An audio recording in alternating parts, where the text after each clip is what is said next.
Ивент тэтгэгч Mobicom гэр бүлийн гишүүн бүрд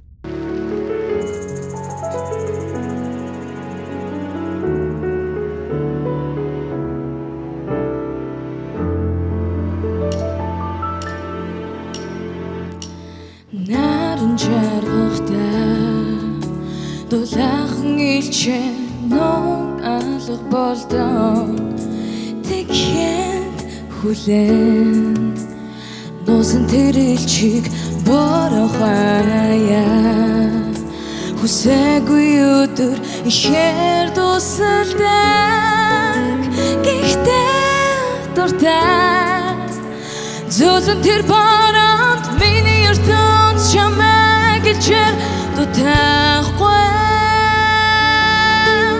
миний сэтгэл баранд чамайг даруулахгүй миний зүрхэнд татсан хамчимэн үлдвэр наран мөнхөж яргахгүйгээр сэтгэлийг гэрэлтүүлнэ чин хаймаа өдөм хөхтэн гэрт хязгааргүй бас үзэгсэнтэй тийм ээ чамайг юутай сүрлэшгүй одод гэрэлтэй шинийн тэнгэрийг чимдгийн эдлэр хөрийгөө би чамгүйгээр төсөөдөшгүй миний ертөнц чамайг илчээд дутахгүй миний сэтгэл бороо чамайг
just